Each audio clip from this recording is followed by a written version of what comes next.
Naturally, I'd get sick as soon as I have to do a commentary video. I wouldn't have it any other way. Hey, I'm using a face cam. I haven't used that in a while. I haven't. Hi. Okay, we're in public testing. We're in public testing, just because it's interesting enough to the point where I want to make a video on it. So, public testing right now. Right, Shatters Rehearsal. That's the big thing. That's real cool. If you haven't done Shatters yet, you can do Shatters maybe. They have Shatters Rehearsal keys. If you don't know already, they will spawn you into just a specific boss fight, right? So if we win the vault loads, anytime now, there we go. We have these rehearsal keys, and all it does is, you can see this one here, Forgotten King Rehearsal, hone your skills against the Forgotten King. All that happens is you fight the last boss of the dungeon, and that's it. And then it also has 25% chance to spawn a portal after, but that's all it is, right? And these ones are for the Twilight Archmage, and these ones are for the first boss, the Sentinel, right? So you can just, if you struggle on a boss, say third boss, you can't do third boss, or you struggle to get to third boss, you can jump to third boss and just do just third boss, and it still can drop whites, right? It drops these rehearsal whites. All these are nerfed versions of the normal whites, right? So our normal Warmonger does 95 to 110, our rehearsal does 85 to 100, right? Our normal crown is 110 HP, 6 attack, 6 dex, everybody knows that. Our rehearsal has 100 HP, 4 attack, 4 dex, which means now there is 5 crowns. 5 different crowns. We have Chrysalis being the best, then we have Crown and Ice Crown, and then we have His Majesty's Eminence, which was from the Shatters rework event. And now the Forgotten Crown Rehearsal. So there's 5 different crowns you could get. Crown collection time. And then you can see the bracers. Bracer's actually just OG bracer. Right, the 60 HP MP, 4 def attack. Actually just OG pre-rework. So that's a thing. So if you struggle on this rehearsal keys and the whites, and that's a thing. They're still good enough to be like 1-4 for most of them, except for the armors. Forgot about the armors.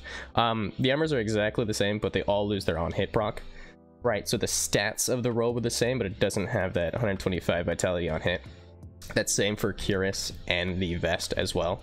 So you can see Cuirass is just HP, defense, vitality. There's no invulnerability. No invulnerability. And same with this thing, no armored. So they're significantly weaker that way. But that's about it. Otherwise, everything else is damage. For abilities and weapons, the damage is reduced for rehearsals. And for the rings, both stats and abilities are reduced. For this one, this ability specifically is reduced by 15%, along with the stats being decreased on all of them. But that's the thing. A lot of them are still good enough to be 1-4. Just not, you know, not as good as normal Shatters whites. Then they also have these things, I guess I'll talk about because we're here. They essentially have new graves that you can get, which is something, I guess. If you're gonna your wardrobe, you have your skins, you have your titles, and then you also have gravestones. So you could like set specific gravestones, right? So if you just want your 8/8 to be something, but not the rest, you can do that individually. Or if tell me I can consume these without having to re-enter vault. Okay, perfect. If I eat all of these really quickly, and then smack spacebar, select gravestone. I can go down here, either select tier or select theme. I do theme. Oh, I don't have all of them? I mean, I just ate them all. What are you on about? Apparently, I only have the level 1 and the 2/8. What do you mean? I just ate them all. Alright, it's what it's supposed to do. you can select a theme and then... Alright, give me it. There we go. Alright. Yeah, and then when I die, I'll have this gravestone instead of the other. That's cool, I guess. Some customization, cosmetics, yada yada, whatever. There's the new battle pass, which the one on private testing is not the new one that's going to be coming out, but then the new one's in like 7 days, I think, maybe. Don't quote me on that. I don't remember. All right, so there's 2 new ST sets on the public testing server. We're gonna go over those. We got a Necro, and we got an Assassin. Okay, so both of these ST sets are fairly unique, which is why I felt like talking about it, right? So the first set, the Necro set, you can see this is a placeholder sprite from the other. It has 5 ST pieces, not 4. This one has 2 different rings. They have the same stats, they just have a different ability. right? So going over from the weapon first, which is the most important part, right? Shaman Staff, 100 to 150. It has one bullet that does 130 to 150, and a second bullet that does 100 to 120. The first bullet, I believe, is 100% rate of fire. The second bullet isn't, because it's like slightly burst mechanic-y. It's kind of hard to explain. So this is what it looks like, right? So that shot that's in the middle is the original shot, right? The 130 to 150. And then the one that's alternating between shooting up top and shooting below is the second one, doing 100 to 120. Is it actually good? I don't know. Here's the DPS chart. Bah, DPS chart. Compared to endgame stuff, alright? So probably not good. Second thing is, this staff is atrocious to use. Like, I'm sure it's not that bad. But you can only hit both shots either at directly on top of something or at maximum range. And I think it's like 3 tiles past its max range, right? Yeah, it's you have like 3 tiles of play at max range. That's it. And if you get too close, then you can't hit that extra shot, maybe necessarily, right? The other thing is these shots are also really slow. So if you're chasing something, it's going to be hard to hit. If you're moving with an enemy, like if you're strafing an enemy, right? It's going to be a little harder to hit because they, 1, move slow, and 2, accelerate. Right, if you're dragging an enemy, it'll be pretty easy, and you'll have really good range as well. But for any other purpose, it's kind of a mess. Skipping over the skull, and we'll look at the robe. It has an on-hit proc, which restores 150 HP within 3 squares. So essentially, if you get hit, you heal your party within 3 squares, 150 HP. Yay! But it has a cooldown of 30 seconds, so it's kinda yikes. 10 def, 3 attack, 5 dex, right? So we have 8 unequipped damage stats. This is better damage than Anointed, which is pretty decent, especially for early game, right? This will easily meet Rex for like advanced void runs if you're in the Lost Halls Discord, right? Easily meet Rex for that. And then we have our rings. So we have 2 of them, which go with the skull. Both of them give the 3 attack, 4 dex, 5 vitality. Not something you would ever use by itself. There's 0 HP in it at all. The only HP you get from this set is from the 3-piece and the full set bonus, so you would never use like these rings outside of this ST set. But essentially what they do is when you use your skull, which looks like that, right? You get this big old, ooh, they have little zappies now. That's interesting. It wasn't there last time I checked. But if you are using this ring, your ritual circle will give you Berserk when you're inside of it. Like, I'll swap to it and I'll use it. You see now I have Berserk. Also, the shots look different. I didn't think that was gonna be a thing. Wasn't like that earlier, but yeah. So now if I sit inside of it, I get Berserk. This thing also deals damage to enemies that are within it, but we'll get to that in a second. And if I use this one, it instead slows enemies that are within its radius. Alright, now that we're in Godlands, we use our skull. We throw it on him. You can see it has an AoE like little explosion thing. So everything that's within that will take a bit of damage every so many seconds. I think it's, wait, what is it? Yeah, X damage in 3 squares. Doesn't say how long it takes to zap it. And for some reason, it's not going to be damage numbers either. You can see that since I have the slow ring on, he's being slowed while in there. And apparently, it doesn't tell me how much damage it does, but the closer the enemy is to the middle of the circle, that skull that's right there, the more damage they'll take every burst. Again, I don't know how much damage it does, because 1, it doesn't give me numbers, and 2, this doesn't give me numbers. I don't fucking know.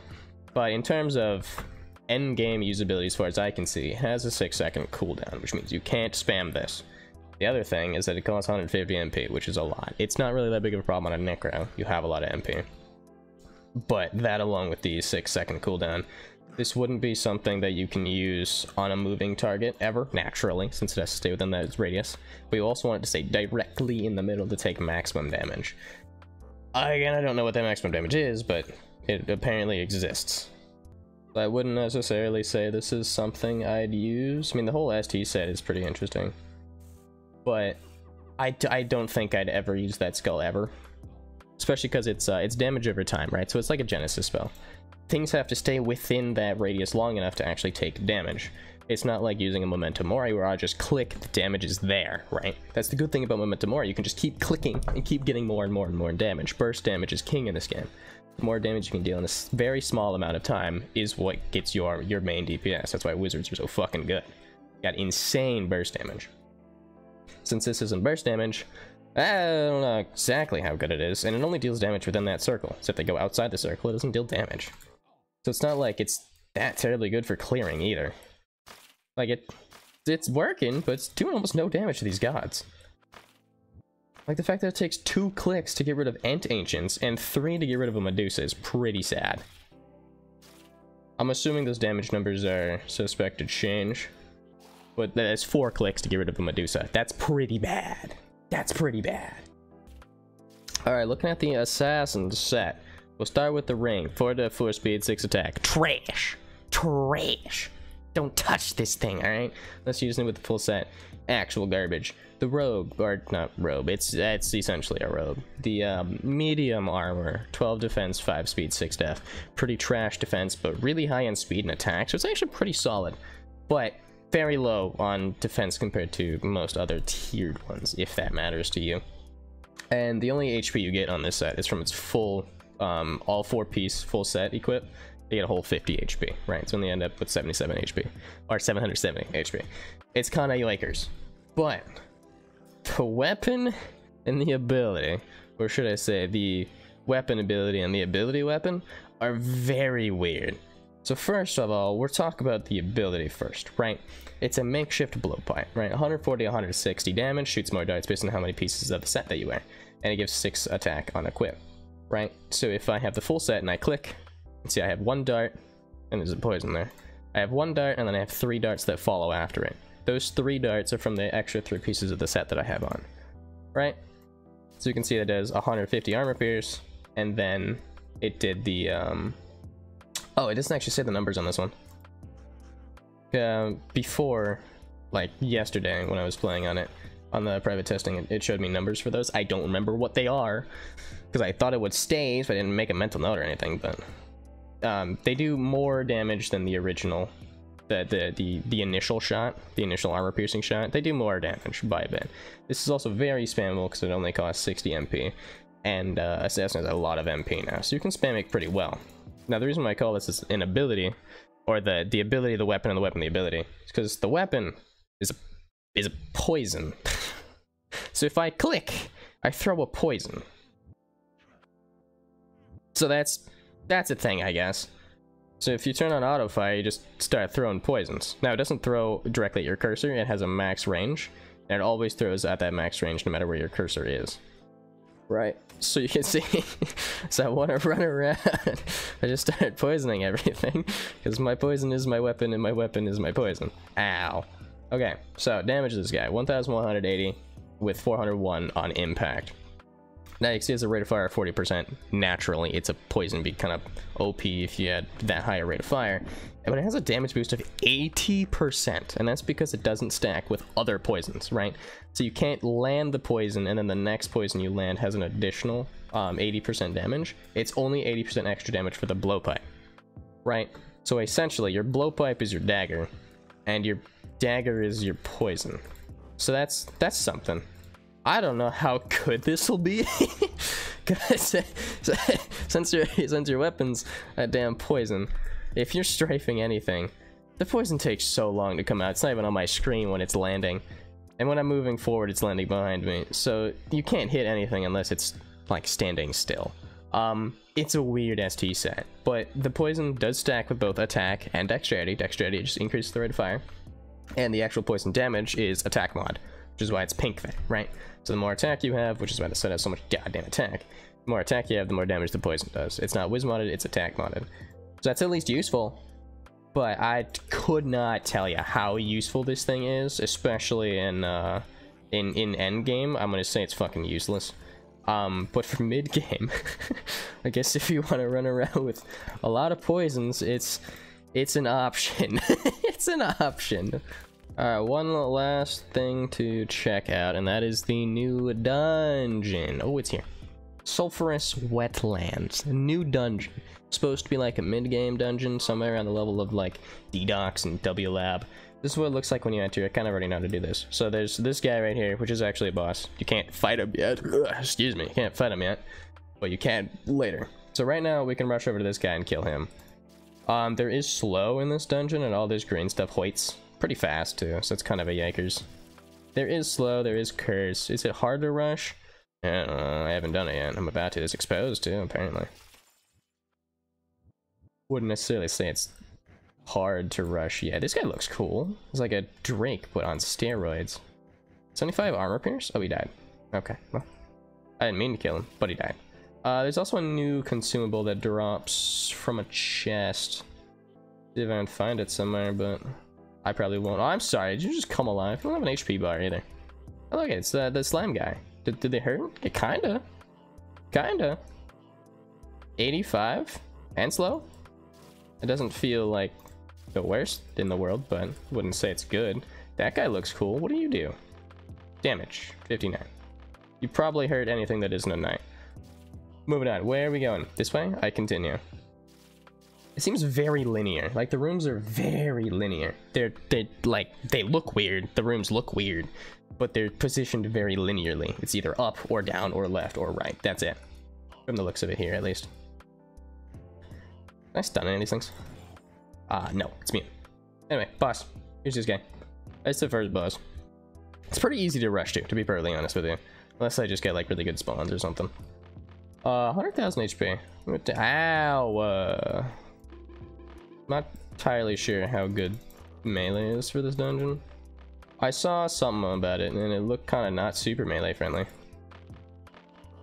They're sick? Oh.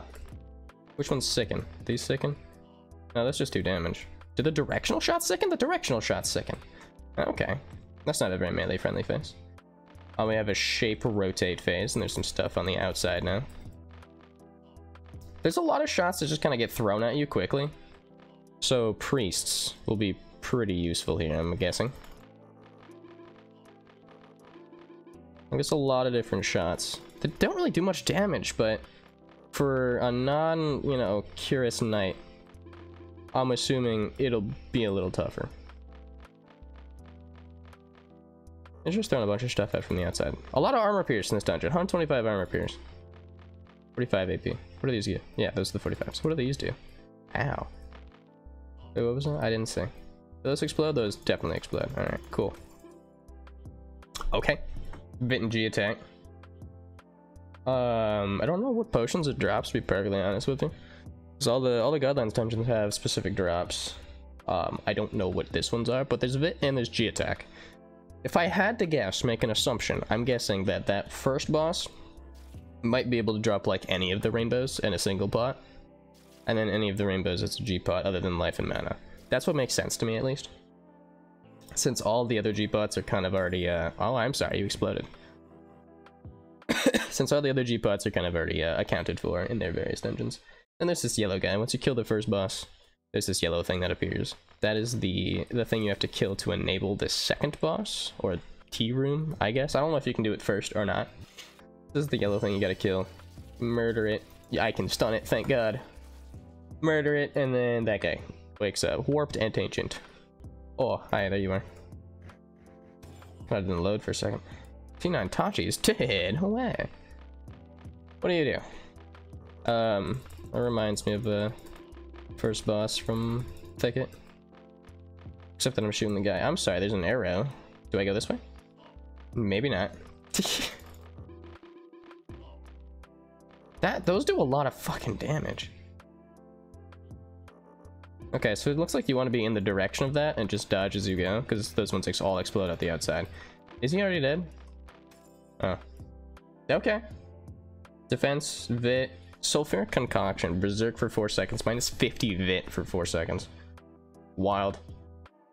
I don't think I'd ever use that unless you're doing like solo speedrunning. Then I guess that might be good. You can only have 3? Yikes. Def and G-Vit though. Good on pots. Looks like it guarantees a G-Vit and it guarantees a normal pot per boss, which is pretty decent. That's 6 potions doing that boss and this boss. That's not too bad. And then the other portion from that new dungeon is the Bloodroot Extract, 90 HP, 25 Vit for 7 seconds, minus 30 Wisdom for 5 seconds. I don't think this is ever something I'd use. Like, I'd rather just use a normal HP pot, but hey, it's there if you want. It drops in a pea bag, apparently. Anyways, that's all I wanted to talk about for this private testing session. Couple other things. Shatters Archmage will be dropping an Exalt now as well. So if you want to exalt a class without even beating Shatters, you can do that now.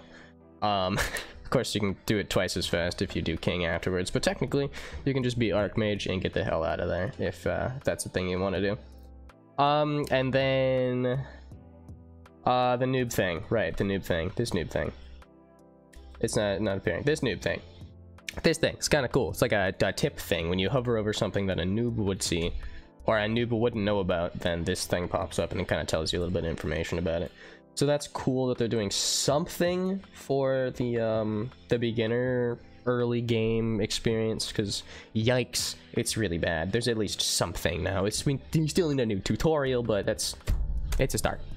Anyway, if you want to sub, do that, or not, I don't care. Alright, see ya, bye.